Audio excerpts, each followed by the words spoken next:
السلام علیکم ورحمۃ اللہ وبرکاتہ۔ محترم ناظرین، حضرت ابوبکر صدیق رضی اللہ تعالی عنہ کی مبارک زندگی پر روشنی ڈالی جا رہی ہے، اور آپ نے گزشتہ ویڈیو میں حضرت ابوبکر صدیق رضی اللہ عنہ سے متعلق حضرت ابوبکر کا نام، نسب اور اسلام قبول کرنے سے پہلے حضرت ابوبکر صدیق رضی اللہ عنہ کی زندگی کے بارے میں جانا اور سنا۔ آج کی اس ویڈیو میں ہم حضرت ابوبکر صدیق اور ان کی والدہ حضرت ام خیر اور ان کے والد حضرت ابو قحافہ رضی اللہ تعالی عنہم کے بارے میں اور ان کے اسلام کے بارے میں جانیں گے۔ حضرت ابوبکر صدیق رضی اللہ عنہ کے قبول اسلام کی داستان میں علماء نے بہت سے واقعات نقل فرمائے ہیں، لیکن جس واقعے کو بہت سی سیرت کی کتابوں میں ذکر کیا گیا وہ واقعہ حضرت ابوبکر صدیق رضی اللہ عنہ کا ایک خواب ہے۔ محترم ناظرین، حضرت ابوبکر صدیق رضی اللہ عنہ کی زندگی جب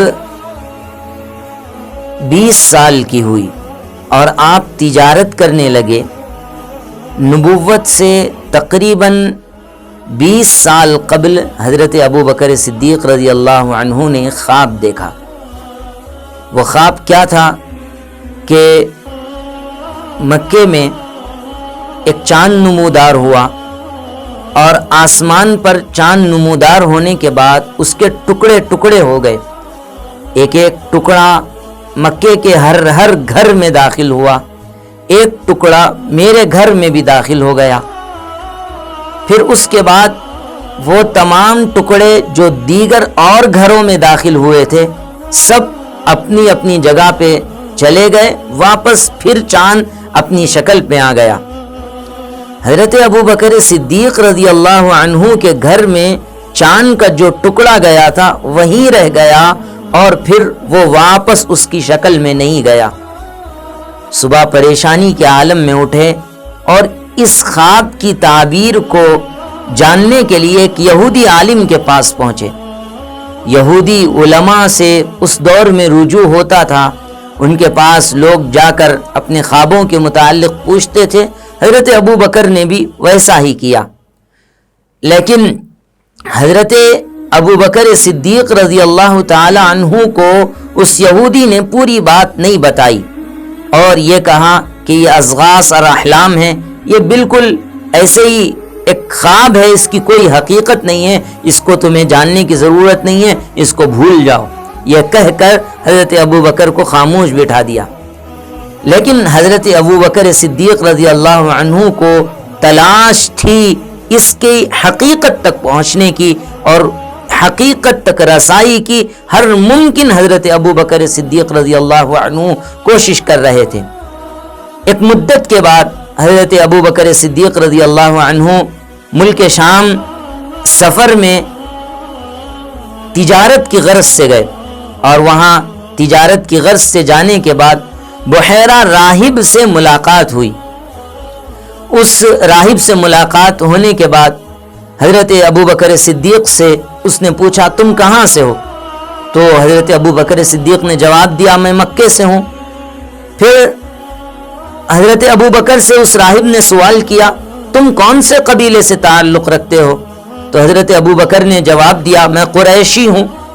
تو اس راہب نے جواب دیا عن قریب تمہارے یہاں پر ایک ایسا نبی ظاہر ہوگا جس کی بشارت تمام نبیوں نے دی ہے، تم زندگی میں اس کے وزیر رہو گے، تم زندگی میں اس کے مشیر رہو گے، اور مرنے کے بعد تم اس کے وزیر رہو گے۔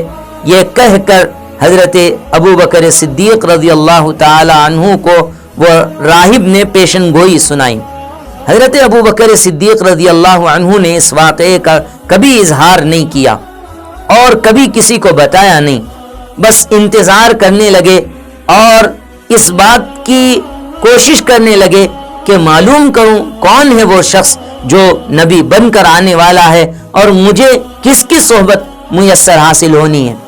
ایک مدت کے بعد اللہ کے رسول صلی اللہ علیہ وسلم نے نبوت کا اعلان فرمایا، اور اللہ کے نبی صلی اللہ علیہ وسلم نے فرمایا کہ قولوا لا الہ الا اللہ تفلحوا، تو اس کی خبر حضرت ابو بکر صدیق رضی اللہ عنہ کو پہنچی۔ حضرت ابو بکر صدیق رضی اللہ عنہ بڑی مدت سے اس کے انتظار میں تھے، اسی کی تلاش میں تھے۔ وہ اللہ کے رسول صلی اللہ علیہ وسلم کی خدمت میں حاضر ہوئے اور حاضر ہو کر عرض کیا، ہر پیغمبر کے پاس ان کی نبوت کی کوئی دلیل ہوتی ہے، آپ بتلا دیجئے آپ کی پیغمبری اور آپ کی نبوت کی کیا دلیل ہے۔ اللہ کے رسول صلی اللہ علیہ وسلم نے اس کے جواب میں فرمایا کہ شام کے وہ راہب نے جو تم سے بات کہی ہے وہ بات میں بتلاؤں یا تم بتلاؤ گے؟ وہ واقعہ جو شام میں اس راہب نے تمہیں سنایا ہے، راہب نے جو پیشن گوئی کی ہے، وہ تم مجھے بتلاؤ گے یا میں تمہیں بتلاؤں گا؟ حضرت ابو بکر صدیق رضی اللہ عنہ حیران اور پریشان ہو گئے، آخر یہ کیا ماجرا ہے؟ تو حضرت نبی کریم صلی اللہ علیہ وسلم نے فرمایا، ابھی ابھی حضرت جبریل امین میرے پاس آئے تھے اور اس واقعے کی مجھے اطلاع دی۔ تو پھر حضرت ابو بکر نے بغیر کسی دلیل مانگے، بغیر کسی ثبوت کو مانگے بغیر اللہ کے رسول صلی اللہ علیہ وسلم سے فرمایا، اے اللہ کے رسول ہاتھ بڑھائیے، اور اللہ کے رسول صلی اللہ علیہ وسلم کے ہاتھ بڑھانے کے بعد ابو بکر نے رضی اللہ عنہ نے فرمایا، اشہد ان لا الہ الا اللہ وانک محمد الرسول اللہ، میں گواہی دیتا ہوں کہ اللہ کے علاوہ کوئی معبود نہیں اور آپ اللہ کے رسول ہیں۔ محترم ناظرین، یہ حضرت ابو بکر صدیق رضی اللہ عنہ کے قبول اسلام کا واقعہ ہے۔ یہ حضرت ابو بکر صدیق رضی اللہ عنہ کے قبول اسلام کی داستان ہے۔